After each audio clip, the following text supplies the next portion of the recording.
It's time for the Writers Club podcast. We examine the story from a literary perspective and analyze the narrative from a writer's point of view. Welcome to the first episode of the Writers Club podcast. My name is Muhammad Amjad, and I'm going to discuss HBO's Sherlock series with a couple of my friends, Saad and Kevin. So let's see how it goes. Well, my impression of the Sherlock Holmes genre comes from a very strange place. I was never really familiar with the Sherlock Holmes genre. I never really read any of Conan Doyle's work, and I never watched anything that was directly related to Sherlock Holmes. But I don't know if you guys are familiar with the 1986 Disney movie called The Great Mouse Detective. No, Not at all. Not at all. Heard about it. It's based on an old book called Basil of Baker Street. Oh. So in the movie, it's basically Sherlock Holmes, except everyone's a mouse. It's an animated movie. Yeah, it's an I've animated seen it, yeah. You have seen it, haven't you? It's an amazing movie. It's one of my favorite Disney movies. I think it's critically underrated. I still watch it to this day if I can. If I have some free time, I'll just put it up and have a nice time. Honestly, if you haven't watched this movie, I really recommend you do. I haven't. I'll watch it after this, I think. So basically in the movie, there's a rat called, well, there's a mouse. I guess that's kind of different. There's a mouse called Basil, and he is basically Sherlock Holmes. And he meets Dr. Dawson, I think his name is, and he's also an Afghanistan vet. Weirdly enough, this mouse went to Afghanistan. So that's where I'm drawing my impressions from. That's, what I knew before I watched the first episode. And I have to say, there was a lot of things that matched up, and I remembered, like, oh, that makes sense, There were a lot of things that, I don't know, kind of ticked me the wrong way. I kind of felt like, the first thing that hit me was, I recall Sherlock Holmes being set in Victorian England, which was not the case in this series. Yeah, it's this series. It's more. It's obviously set in Victorian England, but this series takes a more modern approach to I think the that character. works actually, instead of like doing the older period or doing the periods like it's so like old, right? But doing it in the Sherlock in modern times, like changing from like instead like Sherlock using a pipe, he changes to go for nicotine patches. I think so like this works actually. I think that's how we're able to connect with the series, I think so. Because with the modern like use of mobile phones or laptop or even the Wi-Fi, I think that's how we connect with the Sherlock much more than the older series one. Because like see, Sherlock usually came from books, right? So people Yes. do have their own way of imagining how the story goes on. So, Yeah, that's true. It's like there are movies of Sherlock Holmes acted by Robert Downey Jr., who played yeah. Iron Man. That was a movie that actually was very close to the book. It had the old proper setting. It had literally the book format written in a movie way. And I think this series actually had a much better connection or impact, because it even though it deviates a bit from the actual proper source, it still is much more modern and much more relatable to us. So, do you guys prefer the Victorian England setting, or do you prefer the modern setting? Because, it sounds like you prefer the modern setting. Yeah, I think I prefer the modern setting because it could go wrong, but this actually, it used it very well. Watson was an author in the books, and he told the stories of Sherlock Holmes. But here he has a blog where he actually tells the stories and his experience. Everything. Even though they change, they actually stick to the topic, and They translated everything well, yeah. Yeah. That's good. I mean, personally, I'm more of a fan of the Victorian England setting. But I do like medieval fantasy, so it makes sense. I would like the older setting. When the episode started, it started with a scene. Sherlock Holmes was interrogating some guy in Belarus, and it was very hazy and misty. So I had I was under the assumption that, oh yeah, this seems about right. Like Victorian England, Belarus, smoky, hazy industrial area. But I was pretty shocked when they went outside and there were iPhones and cars. It was a surprise, but I do think that the series handled it well, especially in this episode. Yeah. I think it's a good way to actually deviate from the subject. As for developing character, in the scene where he's interrogating the man, the first thing we notice is Sherlock Holmes correcting his grammar, which I think was, very good.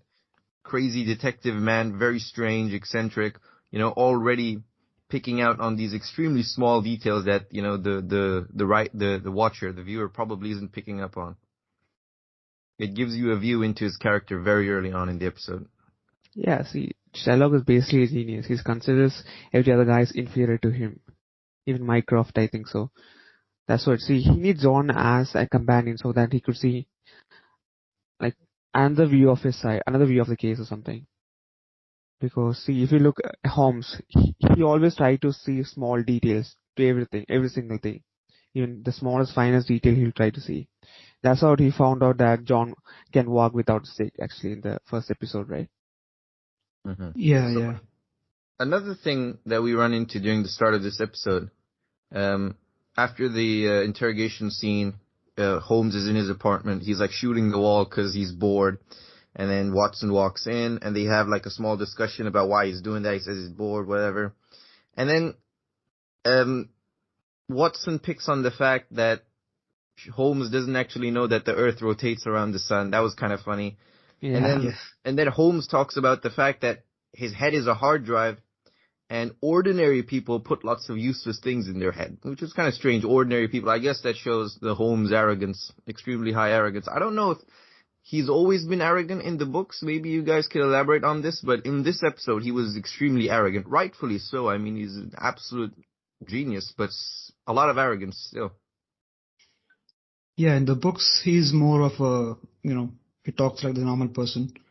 He's not much of an arrogant guy, but here it really shows from the first episode how he's placed as a character and how Watson is like his proper human part that he could use in a case. Mm-hmm. Okay. Do you like his arrogance? Do you think it's a good character feature or? Yeah, it's to differentiate someone like Holmes. I think it's pretty important. So I think arrogance can play a good role. Even it could be used in many comedy situations. And you think the arrogance is justified, right? I think it's justified. Yeah, definitely. Because he's someone who works really hard and he does weird researches and experiments. And, he does a lot of hard work to actually earn that arrogance. Mm-hmm. Another thing we're introduced to is that he doesn't like his brother very much. I couldn't pick up on the fact, exactly why, when his brother comes with his personal case about some MI7 or MI6, what did they say? Some MI6 member dying or something, and Holmes didn't seem very interested. I didn't notice exactly why he was against his brother so much, or he didn't like his company. Could you elaborate on that? Yeah, it's told to be more of just a brotherly feud that they have. They have different ideologies and different ways of thinking. Basically, his brother is genius than him, much more genius than him. The only thing that he doesn't like to do field work. Yeah, that's why. Mm-hmm. Mycroft is much more better genius than Sherlock. It's like he's even higher than Sherlock, but Sherlock likes to do field work, but Mycroft doesn't like to do field work. That's the only thing stopping him from solving all these problems. That's why, see, in one of the episodes, he has saying that he has learned a language in 10 minutes. Yeah. Okay, that's a little insane. Yeah. Mycroft is. Just for meeting Sherlock, he said that he just learned the languages in 10 minutes. So he is much more genius than Sherlock. Yeah. And Mycroft is more interested in politics because he is a politician in this episode, right? He's not a politician. He actually works for the government, but he's into the secret affairs. He's actually basically the government, I would say. Even Sherlock describes Mycroft as he's basically the government. Okay, because he was political throughout the whole episode, right? He was talking about like why the USB stick that was stolen off this guy was important to the government and national security. Yeah, the Mycroft is more like a more lazier version of Sherlock, in terms of actually doing some physical activities, and I think that's the main, that and his ideology difference is the main difference between these two brothers. Okay, because I was kind of confused at what his brother's occupation was at the start. Anyways, Yeah, moving on. What did you want to say? he's like he uses his intelligence and power to actually control people, make So he's friendships working for and the intelligence agency, right? The MI6 or whatever it's called. Yeah, yes, MI6. yeah, that's what he uses his intelligence for. Sherlock Holmes, he doesn't think about friends or relationships. So that's one of the differences between how they think. Yeah, that makes sense. I think we forgot to mention he only meets his brother in the episode after this giant explosion that happens on the street. Do you recall? Not sure. It was when Watson Yeah, walks in. They talk it's about it the hard explains drive in like the head. Yeah, Watson. ordinary people. No, yeah, Watson sleeps with one of his friends, and when he comes morning, like he finds that the place near to his home, Baker Street, is being exploded. So he just rushes in, and I think Mycroft and Sherlock plays a game actually over there. I think It might be Mycroft me. shows up after the explosion. Yeah, but like they do play a game, right? I don't remember exact details, but I do remember Mycroft shows up after the explosion. Holmes is not interested, and then right after he gets a call from the local police department, because after the explosion, like a letter shows up. And then he goes to Yeah. the police department, looks at the letter, and something strange, something that I'm not very happy with. He looks at the letter, and then he identifies the gender of the writer, the exact pen type it was written in, and the exact type of tip that was used to write the letter, and he says the letter is from the Czech Republic. This is insanity, because I'm used to, I was expecting was they're gonna put in some clues, some not very obvious clues. Sherlock Holmes is gonna see those clues, and he's gonna connect the dots that normal people wouldn't be able to, and it would make sense to the viewer. He'd be like, oh, those are like some crazy details I never would have thought of. That makes sense, how he deduced all that information. But in this TV series, like several times throughout the episode, he just absolutely comes up with this crazy information from like the smallest of details. It's like the supernatural power. Yeah, See, that's what he has, a pretty high level of intelligence. I mean, I don't know if this is intelligence or this is approaching like magicianry. Sorcery almost. That was, I mean, I don't know if I'm happy with that, it's cool, but it feels overdone to me. Do you like this crazy near supernatural Sherlock Holmes power to deduce this information from almost nothing? It's sometimes it before they explained in some of the clues that he actually tries to solve, they actually show in writing what everything means. So I've actually written down those moments because those moments were some of my favorite scenes in the episode, is when he's actually explaining where the information is coming from. Those were really enjoyable moments. But when he does, like, when he deduces information out of nothing, like, oh, this writer is a female, obviously, because of, like, the handwriting or something, that makes me not very happy, Why do you make it like, why does feel unhappy for you then? It just feels like cheap writing. It's like, if I'm writing about a detective and then I make a scene, you're looking forward to watching the detective work, You're like, oh, he's gonna point out like crazy small details and connect them in weird ways and come up with this crazy deduction. He does all of that, but he doesn't point out how he does it, I want more scenes where he points out how he does it. They did do that in the episode. There were some really good ones. But the ones where he doesn't, I kind of felt sad. Like the letter one, where he's like, oh, writer's female, Czech Republic, of course, obviously. But it's, in those moments, they actually explain. In some moments, they actually explain. So I think it's, you mentioning that every time he does something, I think it's, just fills too much time. I think that's what the problem was. That is true. There are limitations to making a TV show: time, budget, episode length. Yeah, obviously they couldn't go above more than 90 minutes actually, right? Yeah, even this show is actually 1 hour 30 minutes. So even It for a says that normal they couldn't go TV above show, 90 minutes actually. yeah, even for a normal show, this is pretty long. It's obviously it's kind of like a movie for each episode. But Yeah, because I think with 3 episodes with each season, I think it works actually. yeah, Instead of like doing like 22 episodes or 24 episodes per season, I think 3 episodes. Like after the first season, I'm like, I want to watch the second season right now. yeah. How many episodes are there per season? 3 or 4? Three. That's There's three really good seasons, because three episodes. 22 is too much. Yeah, obviously 22, and like each of them is like 45 minutes long, and it's like being stretched a lot. Yeah. 22, if it's for a sitcom, it's fine because the length is pretty short. But for a big series like Sherlock Holmes, where they have 1.5 hours, I don't think that's gonna work. So, talking about deductions, what about in the books? When Sherlock Holmes makes a deduction in the books, does he usually point out why or where he's getting the deduction from? He does that at the end of the book, but it works for books because it's written in the form of short stories. So that's fine. But for the movies, I don't think that works a lot. That's the problem with True. That's the problem with actually the movies they made before, starring Robert Downey Jr. He just goes through different crime scenes and investigates what he does what he does, and then at the end of the movie, after like 2 hours, he actually explains the entire thing. It's kind of like it feels boring a bit, but in Sherlock, in this series, I think it's done much more well. Okay. So we're in the episode where they're introducing I guess not the villain, but the conundrum, the problem. Inside the letter, or not the letter, I guess the envelope, there's an iPhone.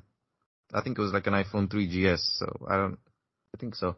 iPhone shows up, and it's like a pink iPhone that was based on Dr. John Watson's blog. I don't know what happens exactly. Like Sherlock Holmes points out that the iPhone is actually brand new. And, John Watson says that, oh, it's the exact same phone on my blog, and then blah, blah. They go back and forth. And then I think there's a call on the phone. Or not a call, there's like a message or something. And it's a picture of Miss Hudson's basement. Do you guys recall this, or? Yeah, obviously, it is like the one of the first clues. He gets the mail from the inspector like straight. He went to his office, and there's a joke about he doesn't know about the, like, whether Earth is round. Yeah, or it is like I flat. really like those jokes. I think they were well placed. And he gets a mobile phone that is similar to the first episode. So he gets a mobile phone, then he sees the picture of Miss Hudson's basement, goes there, they find a pair of boots. I don't think firstly he remembers it's like Hudson's basement, but he said like he remembers the place, but I don't think he like always remembered that it was Hudson's basement. Okay, yeah, but then he keeps which one thing I found strange was he kept the pink iPhone on him, which I thought was a little strange because it could be like a tracker or a bomb or anything. I found it kind of strange for like someone as smart. No, but when he got the mail, right, Inspector Lester said that there's no bomb in it. They have X-rayed it. There's nothing in it. Yeah, but it was an iPhone. You can have a tracker in an iPhone. See, I don't care. I don't think he cares about tracking his iPhone. I don't know. That felt kind of strange. I felt like he was too intelligent to do that. But he goes to the basement. They find a pair of himself in part 22 on Baker Street as a detective, right? So I don't think it matters for him just wearing a tracker. Because almost everyone knows where he lives. Yeah, actually. Oh, yeah, another thing I wanted to talk about. He's like, it's in this series. He's a really famous detective that everyone knows about, and he's really good at his job. In the books, was he this famous or popular? I always thought he was like a not very popular detective on some street, and he wasn't very rich or wealthy or well known, and he was just working on cases that he could get his hands on. I think in the books he's a popular detective. Yeah, in the books he's popular, but no one knows his face. That's what I got when I read. Okay. No one knows how he looks. He just takes, I think Mrs. Huston was his landlord. It was not his neighbor actually. It's not his house owner. It was a landlord, right? Assistant, I think so. When Holmes was shooting the wall, Miss Hudson said that's coming out of your rent. No, Yeah, but yeah, she owns the but that's house. in the series, right? But in the books, I think so. It's a different way. I think so. Oh, okay. I don't know. I haven't read any of the books, so I couldn't tell you. Yeah, the first book I've read, I was in grade 4. It was for an assignment. Okay, let's keep it moving. Let's talk about the first call that Sherlock gets. He gets a call from a woman in a car who's crying, and she says that you have 12 hours and something. So I don't remember exactly, but the first thing that struck me was this is kind of strange. This isn't a criminal who's trying to commit a crime. This is a criminal who's trying to engage in psychological warfare. Yes, yes. So the first thing that struck me was, wow, this is already kind of like a Joker-Batman relationship. Yeah. I was expecting more of a criminal who's trying to get away with something, you know? Isn't that usually the case in the books? Yeah, the books, no, even in the books, Moriarty is not that big of a deal. When you think about it, he's just a normal, a basic villain like every other villain he has. But in the movies and the series, he's more of the main villain who actually is uh, like a different side of the coin, just like the Joker and Batman relationship they have in DC. And I think that's why they have a special place for Moriarty in this series. He's Like, raised to a higher level. it's more interesting than just the criminal who's trying to get away with it. Yeah, yeah. Okay. It's like the first 20 minutes of Spider-Man, where they have a simple robbery and he just solves it just like that, and having the main villain at the end. Okay. After this, Holmes starts working on the case. There's some pretty interesting scenes. Some of the ones I took note of is Holmes is observing through a microscope, and he tells Watson to give him his phone. Watson asks where his phone is, and Holmes says it's in his jacket. And Holmes is wearing his jacket, which was very strange. So Watson had to walk up to Holmes and reach into his jacket while he was wearing it to hand him the phone. Again, arrogance. A lot of arrogance, like a crazy Yeah. amount of arrogance.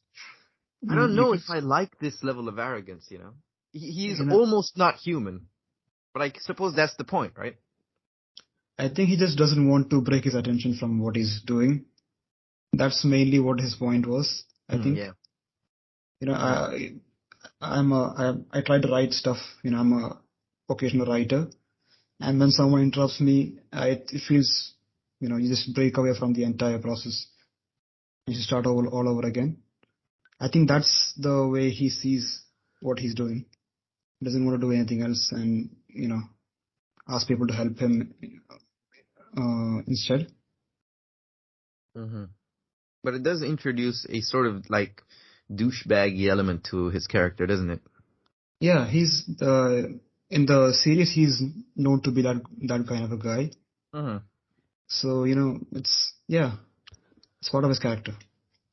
Kevin, do you like his arrogance, or He's do you I enjoy think for his comedy, I think it's fine. But for the con part, I feel arrogance is fine. But for the rest of them, I feel it's a bit too much, I would say. So you do feel like maybe it's a little overdone? Yeah, but you can say it's his character actually. Even series in the books, I think so. It's a bit of arrogant, I think so. Mm-hmm. And yeah, maybe I don't know. Maybe he cannot process emotions, or maybe I don't know why. Definitely, there is a lack of emotions. I would agree. I think he mentions in the episode that he's not really interested in the Yeah. lives of humans or something like that. He said he's not yeah, interested because it wouldn't help him solve the case. yeah. That's true. Mm-hmm. So there definitely is some element of emotional lack or something like that. Another good scene right around this point was when he was in the lab observing through the microscope. This was when the phone thing happened with his jacket. A lab assistant walks through the door and some IT guy walks through the door. This was a good scene, probably one of my favorite scenes in the episode. And there's like this weird social interaction between the IT and the lab assistant guy with Sherlock Holmes. And See, the lab assistant she loves her Sherlock actually, but Sherlock doesn't like Sherlock re-episode her doesn't care feelings about actually. love, dude. What's love? Love is nothing to Yeah. Sherlock. No, but But what's the lab assistant, her name is known as Molly Hopper. She's one of the series regulars in all the seasons, like till season 4, I think so. So, like, she loves Sherlock, but he doesn't like love her back or something.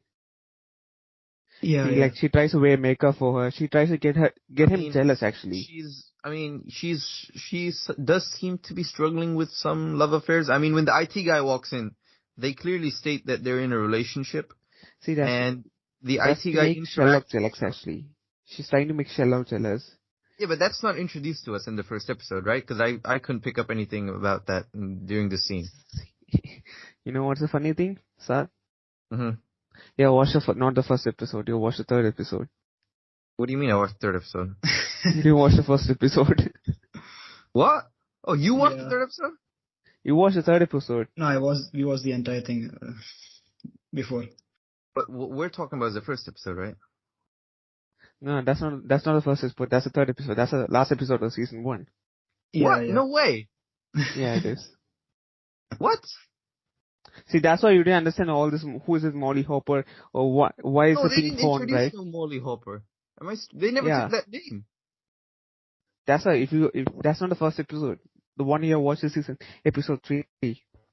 No, dude. What? Am I crazy?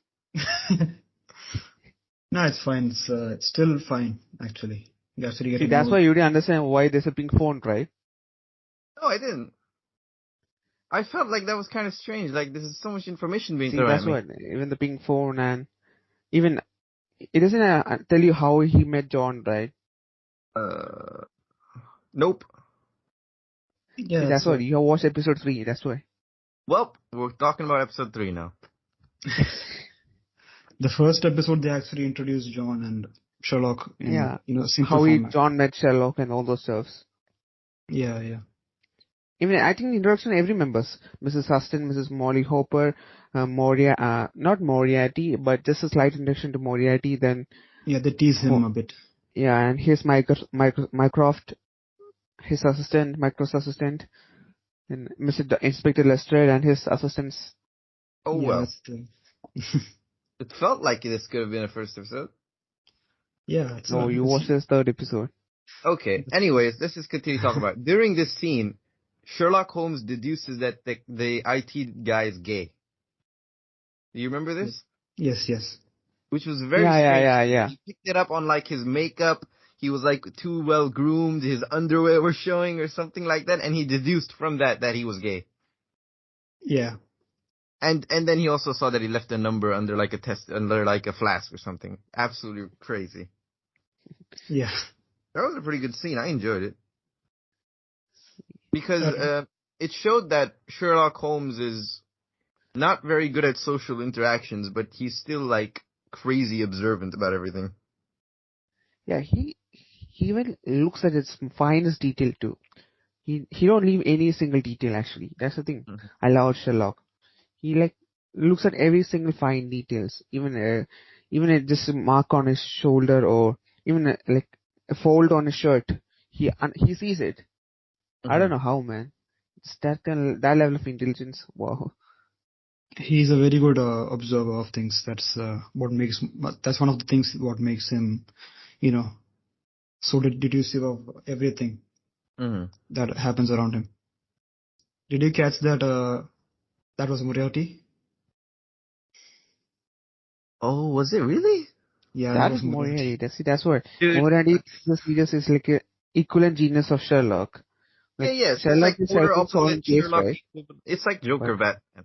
Yeah, same thing. One thing I didn't like was that Moriarty was really young looking. I thought he would be a little bit older.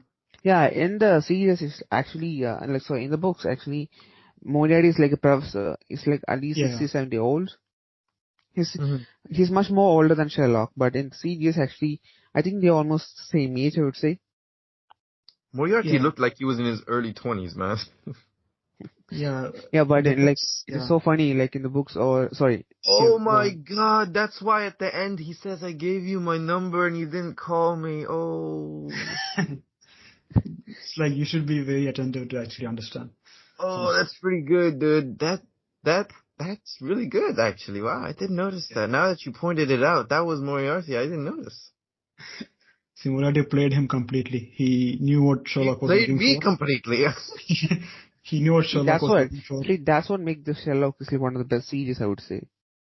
That's good. Thank you for pointing that out because I wouldn't have noticed. Yeah, even I missed out on the first time I watched. The Moriarty? Wow. Yeah. Moriarty, you don't completely understand that every Yeah, time, because he was wearing weird clothes, and then in the end, he was wearing like a nice suit, you know. So you didn't, Yeah. I didn't pick up on that. Okay. Let's keep continuing. Right after this scene, Sherlock Holmes he's like analyzing the boots that he found in Mrs. Hudson's basement or whatever, and he like picks a soil sample from the boots, and then he determines that the pollen in the dirt from the boots is actually from like southern England, and that the pollen is like exactly 20 miles away from like where they ended up. So this guy actually like walked 20 miles. It's like some CSI enhanced type stuff, you know. I didn't enjoy that as well. It just felt like too much sorcery is going on. Too much information is coming out of nowhere, you know. Yeah, in the first episode, they actually point, in the first investigation scene that they do, everything he observes, they actually write it down on the screen, That makes or sense. what it Yeah. means. And I think they should have done that with this, but maybe, as I said before, it's probably because they wanted to short the time. I mean, if this is the third episode, then definitely they don't need to do it all the time, which makes sense. You know, now it makes a lot more sense as to why they were skipping a little bit every now and then. Yeah. I'm gonna The have to go back first and watch the first episodes. the first interrogation scene is very good. It's you literally see what Sherlock sees, and you get to be the part of the investigation with him. Okay, that's cool. Okay. Yeah. Ratings going up a little bit in my head. I'm liking it a little bit more. Yeah, it's pretty good, I After think. this, what happens? Let me remember. Oh yeah, he discovers that there's poison on the shoelaces, and he connects it to a past murder of some kid. Mm. Yeah. So basically, he solved another case to pacify Moriarty's like lust, and then he lets the woman in the car with the bombs go, right? See, it is basically a challenge for Sherlock. It's basically three challenges for Sherlock, actually. Sherlock's not trying to solve this puzzle for saving those person actually, who are Yes, like stuck with exactly, a right? He bomb. doesn't care of those. He He doesn't care doesn't care about about the persons actually. He just wants to and solve it just and for his like mind or his similarly, love for it. Moriarty doesn't care about murdering people either. Yeah, he doesn't care actually. Yeah. They both just like watching each other. Yeah. Sherlock is someone who just solves crimes just because he likes it. He gets bored if he doesn't get a case, and he actually does drugs in some episodes because he doesn't have any case to do. This reminds Uh, me of that scene where Dr. John Watson becomes very sad when he realizes that Sherlock Holmes does not care about people. yeah. And it Sure. makes me sad too. The brilliance of having Watson on the show is like he is basically us. Like he is a normal person, Exactly. Mhm. but with a bit more intelligence than a common person. Very relatable, yeah. In the books, is it displayed that Sherlock Holmes doesn't care about people like in this series? Maybe As in first I far think as so. First part. Like later on I think he cares actually for John. But I yeah. think first he was like slightly hesitant to like care about anyone, I think so. I think the only person he cared was this one lady called, Irene Adler. yeah, Irene Adler, because she tried to fool Sherlock Holmes. She fooled Sherlock Holmes basically in the books actually. Yeah. So I have read one of the stories with Irene Adler. I would say she like Sherlock tried to fool her, but instead he got fooled by Irene Adler. But in the series also, he's also getting fooled, but at the end Sherlock has a win with him. Yeah. Irene Adler is in the books. She actually is one of the very few people that is able to defeat Sherlock Holmes in Outsmart Sherlock actually. investigation. Yeah. I guess this is the small romance arc in the story. Yeah. Okay, makes sense. There has to be some of it, I suppose. See, that's it. See, Mm. in the season 1, right, each case, even if you look at episode 1 or episode 2 or episode 3, all of these episodes has been, all of this episode has been by the mastermind of Moriarty. Like each case, if you see, for season 1, the case like the study of the pink, it was orchestrated by the Moriarty. Season 2, I think, for episode 2, I think it's Irene Adler or it was orchestrated by Moriarty. They have been building to him for the last 2 episodes. From the first episode, actually, they tease him as the mastermind, as the of the case that he actually won. I'm still not sure whether I enjoy the Joker Batman relationship. I feel I think like that's it's a true little, because you're watching episode 3 directly. That's what it yeah, is. but it's a little cliche, right? It feels like it's been done before. Yeah, but Sherlock Holmes is a book written in the 1890s, so you can't.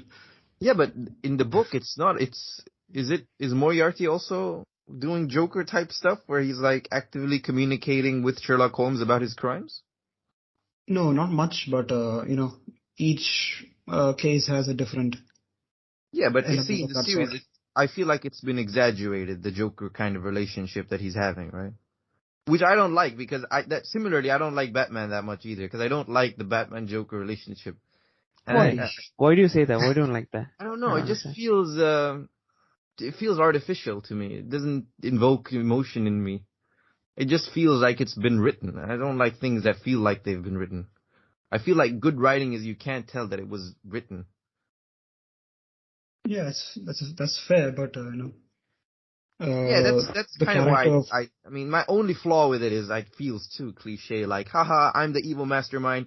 I'm gonna throw out puzzles and you're gonna solve them. That's the only like big point that I don't like, that I didn't like about the episode. See, that's what. See, episode 3 ends with Moriarty revealing himself, right? It's like for episode 1, episode 2, like they're starting building who his Moriarty actually is. That's fair, but it's gonna end the same way. It's still gonna end in episode 3.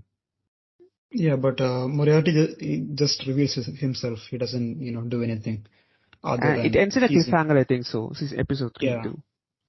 Episode 4, 5, 6, they actually build on that, and you get to see more of Moriarty. Okay, fair enough. So yeah, I think you have to wait and see what happens. Okay, where were we? We were talking about the poison on the shoelaces, and you connect some dots. First woman is saved, and then second case comes up. A guy who rented a car disappears. There's blood in the car. They find it abandoned somewhere. Well, who was the second guy with the bombs? I forgot. Oh, it was a guy standing out on a street, right? Yeah, on the street, like in middle of a So they traffic make signal, I think so. Yeah, he makes this guy stand on the street for like 9 hours with bombs tied to him. That was kind of strange, but oh my god, that must have been awful. What becomes with the case? He discovers that like one of the company that rented him the car actually flew the guy to Colombia, and it was all like just a large insurance fraud kind of deal, which was good. I think there was a lot of pointing out and like details being pointed out, and Sherlock Holmes connected that was really good. Third victim, it was the makeup woman that got killed. Like some fat lady who had like a I makeup think she was a show. blind lady, right? That was the woman that was tied up, but the case that he had to like crack was that like some makeup lady had died, and he had to go discover who murdered the lady. Like the claim was that she cut herself while gardening and died of tetanus or something, and maybe it was her brother that murdered her, but it was actually like Her lover. it was like the Ginny. houseboy. It was like the houseboy. The houseboy was angry that the lady was making fun of her brother or something. It was kind of convoluted, but it was good. I kept track of it. It was fun. I enjoyed it.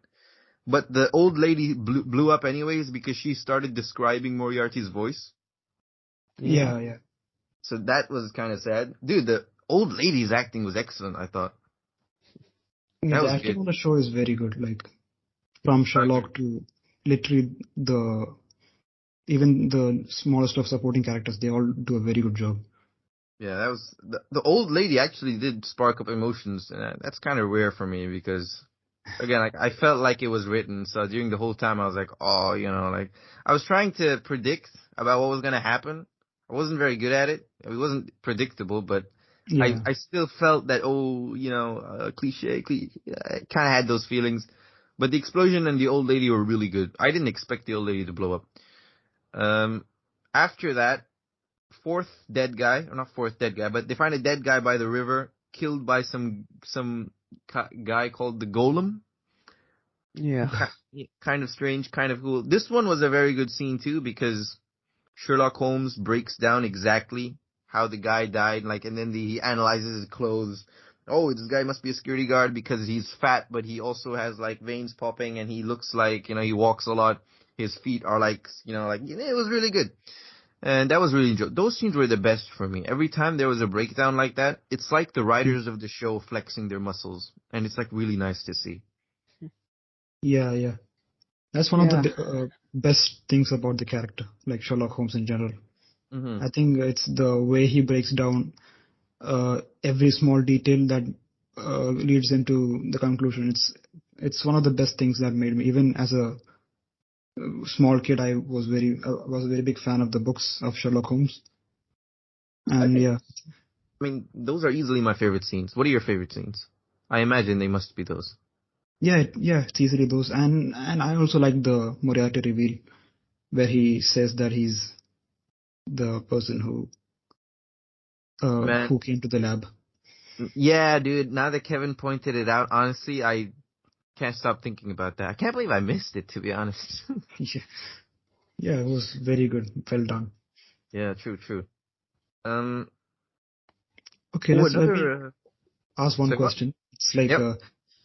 do you think Sherlock would be better as a smaller show, like a smaller episode series, or is this the perfect length? This episode was really good, really well Oh, done. I think it is a perfect length.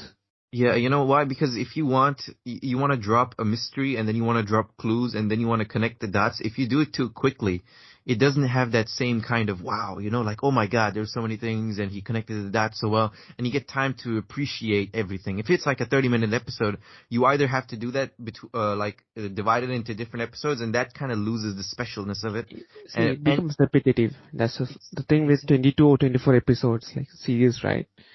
After each episode, like it becomes repetitive. It's the same thing. Shell's gonna come and he's gonna solve the case, no matter what, right? But Yeah, making this like 3 episodes or like 90 minutes, I think so. It makes us like to be curious. What happens in the next episode? What happens on next season?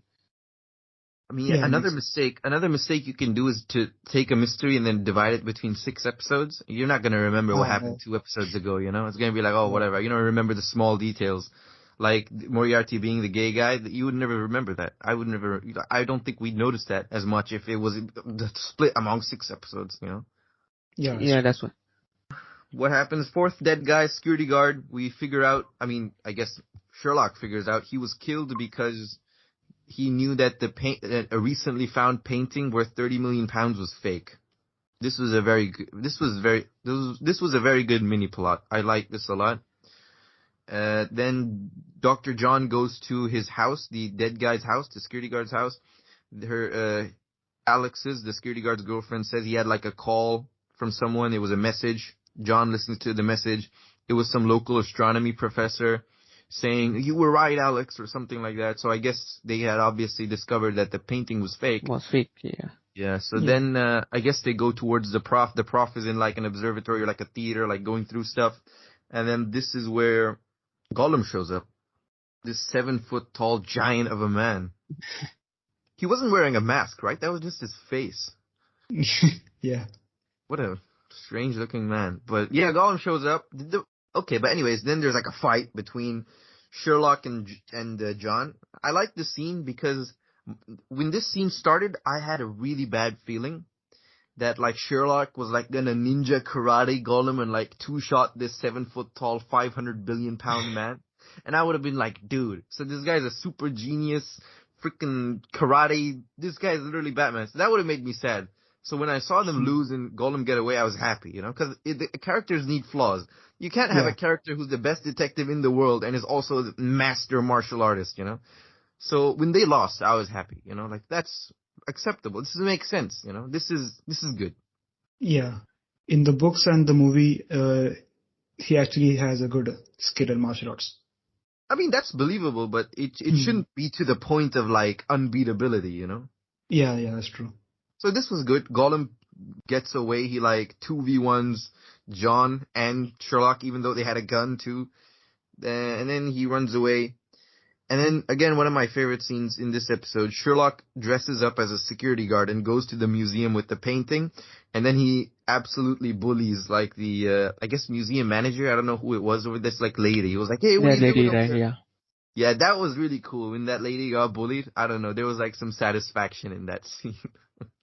Out of the three, I guess there were three. Out of the three victims, which one was your favorite? 4 victims, I think so. 4 victims, yeah. Which one was, no, 4 or 5 actually. 4, I think so. The first one was the thing, right? The shoe. Second one was the lady, then the car. The third one was the guy on the traffic signal. The fourth one was the lady. Yes, the and old then lady. the fifth one was John Watson. That's the kid, right? There's a kid between, right?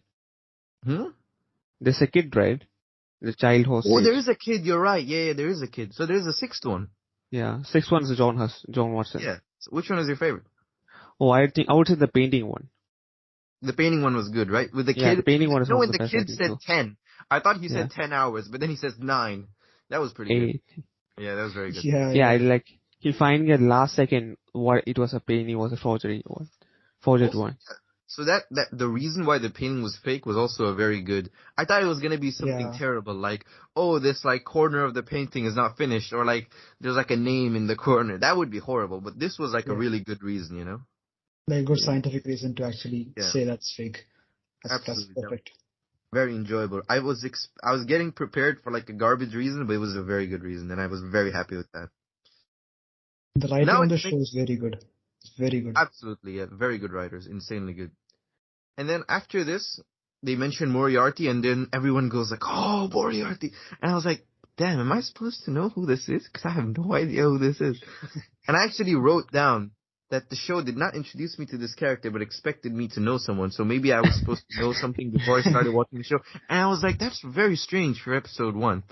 Well, See, that happens when you watch the wrong episode. I can't believe it, dude. It's like I can't read. Don't annoy me, man. It's okay. I'm still very happy with the episode. Like, this left a very good impression on me. I'll probably go back and watch the other episodes. Anyways, after that, what happens? So I think like he gets I think Shalon like discovers like the fifth mystery, I think so.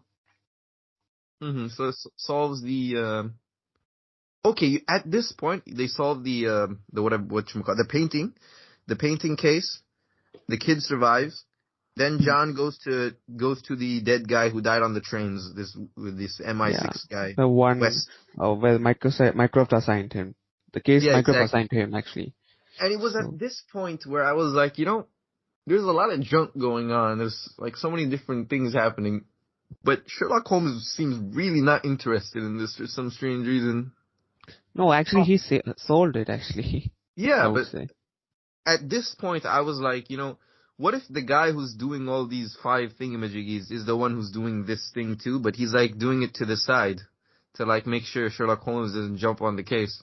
My initial thought was, he's distracting Holmes while like he's doing the side thing with the missiles.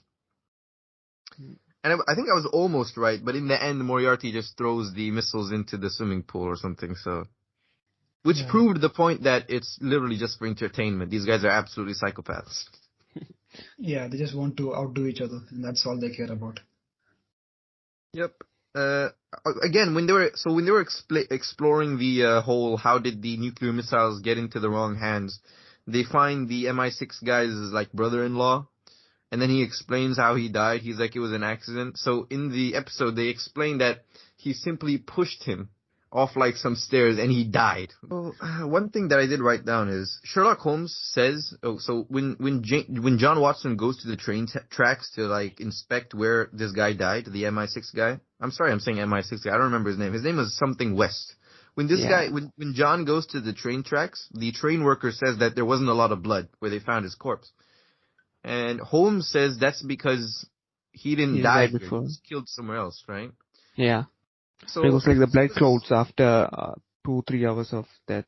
yeah. So he was pushed down the stairs, and then he like hit his head and died. So I guess he must have bled out where he hit his head, right? Okay, so then they deal with the corpse. They find they deal with his brother-in-law. They take they take the plans or whatever. And then Sherlock Holmes says to John Watson, he gave the plans to his brother, and his brother was very happy. And then right after, he goes to the pool with the plans. So that means he didn't give those to his brother, and he probably gave him something else. Yeah. He Yeah, wants to take out Moriarty, actually. He wants to see who's this Moriarty. Mm-hmm. he doesn't want his brother to intervene in his problem, which he sees as his problem. He doesn't Okay, think it's a national problem, but it's a personal issue. yeah. Here's a big question. Do you like Sherlock Holmes as a person? I know we all appreciate him as like this strange, eccentric, interesting, entertaining character that we all love to watch. But do you like him as a person, like morally speaking? No. Because he's not doing the morally correct thing. No. No, he does it because he likes it. That's all he cares about. He's not He doesn't do for like everyone appreciation. He just like he wants to like he just want to be bored actually. That's why he does all these cases. But he almost harms society in a way. Yeah, but he does more good. Even though he doesn't mean it, he does a lot of good, Is that which true makes him. though? Yeah, In the scene where the old lady was about to die, I think John Watson says, "You knew where the old lady was, didn't you? Why didn't you just go save her?" And then Sherlock Holmes says, "Well, I knew I could always save her, and I solved this case, but the old lady ends up dying." yeah, but even for the normal cops, they have a lot of people die in the case they True, investigate. true. So it's But there are some the end, casualties. at the end of the day, Sherlock Holmes is just chasing an adrenaline rush. Yeah. Yeah. That's what makes him special. But that's what Moriarty is doing too. Yeah, obviously, yeah. These guys are equal. Yeah, See, they're like this. Moriarty two has a sides. crime agency. Sherlock is like a crime solver, right? It's like one guy's creating the problems and the other guy's Yeah, solving. other guy solving it. Yeah, Since yeah, Sherlock is solving it, he doesn't want anyone to sabotage his plan. That's why he's like taking out Sherlock. And he's like literally giving a warning to him that if you come back at me, I will come back at you or something. yeah. But do you think they both want each other dead? No, I cannot I answer think that right now, actually. So in it's this like episode, which was the third episode, when Moriarty leaves, he's like, "Well, I'm not gonna kill you," whatever. He leaves, but then he comes back to kill him. Yeah. I think he's just playing with Holmes, with his mind. It's more of a mind game than just an actual. This is the scene where it like really hit me that this is the Joker and the Batman is when Moriarty says, "I'll kill you when I want to," or like how I want to. Yeah. In the next confrontation that they have, you'll understand what he means. If you see the next 3 episodes, I'm sure you'll understand what it means. Well, yeah, and then I think the episode ended on a cliffhanger with Holmes pointing at like the bomb vest. Yeah. And Yeah. it was a very good end. Endings can be hard to do. And I think it was Yeah. a very good cliffhanger. But the problem is if you're watching it in TV on live TV, you literally have to wait a year to actually get the next Yeah, episode. that's what I hated this cliffhangers, man. Yeah, like 1 year to actually see what happens. Year? What? Yeah, Yes. even Each after season's- season 4, right? I was like waiting for season 5. Come on, season 5, come out, please. By the time the new seasons are out, Moriarty might actually look like a professor. Benedict Cumberbatch will look like Doctor Strange. Doctor Strange. The last season was aired in 2017. What? Yeah. Yeah. I don't think they'll have a 5th season. I'm not sure if they have, but See, they need to be like, the time need to be cleared. That's what. Yeah, that's true. Lockdown probably might have extended the date. See, they say like, they're scheduling conflicts between Cumberbatch and Freeman. Like the Holmes and John. That's why they're like able to like do a 5th series actually. Well, overall, I was initially saying it was like a 7 out of 10 episode, but after noticing some of the details and then realizing it's actually the third episode, I would say it's a solid 8.3 out of 10 probably. There's not a lot of TV shows that I watch and enjoy, so this is a very high rating for me. Wow, Yeah. okay. That's good. Yeah. I think you'll increase your rating as you go on. Yeah, actually, yeah. I There's a should lot of, probably watch the earlier episodes just so I have Yeah, the you context. have to. yeah, it's very good. Even if you watch the third episode, I think you'll really enjoy the first two. Yeah. Kevin, what do you think your ratings on the third episode? Third episode, I would say I'll give it a solid 8.5. I think it was a really good episode. Don't mixing me. 8.5 is good. It's one of the best series, I would say. But Yeah. they are like when you go in depth or in detail, right? There's some Yeah. like little errors, I would say. What is the absolute worst thing about the series for you? Not necessarily this episode, but, with something See, I would generally. say they have created a lot of good content, right? Mhm. Like when they go for like season 1, season 2, season 3, the contents are good. But like when they come for season 4, right? When they're trying to match up the content with the previous seasons, they were not able to succeed in it, actually. So like connecting it back. Yeah, even season 4, the content was not that good. Like For compared to the season, previous seasons, Mm-hmm. don't tell me it's good. This is the first good, but it's not that good as the previous seasons, I would say. Not as good, yeah. I completely agree with that. It's like season 4 is more, in relation to Sherlock Holmes than, normal cases that he has. But I don't think it's done well, in introducing that element. And like in the end, there's like a little twist in between that. Like in the season 4, I think so, with a little lady and with a girl who's in the plane actually. Yeah. I don't think we should spoil the stuff. Yeah. To Sad. Okay. So, as someone who's not very familiar with the Sherlock Holmes universe and someone who watched the third episode by mistake of the first season, I do recommend you watch this. I think it's good. I think it's worth the 1 hour 30 minutes. Usually, I don't like sitting through long episodes, and this time I was like, well, it's for the podcast. I should watch it. But, I'm pleasantly surprised, and I'll probably end up watching at least a few more episodes, and we'll see if they can keep me hooked. I mean, honestly, now that I know it was the third episode, it was still surprisingly extremely understandable. At no point was I like, oh my god, I have no idea what's going on. It was still making sense. I believed it was the first episode, so I mean, Yeah. you did a good job on that. Thank you for listening to the Writers Club podcast. Please like and subscribe so you don't miss a single episode.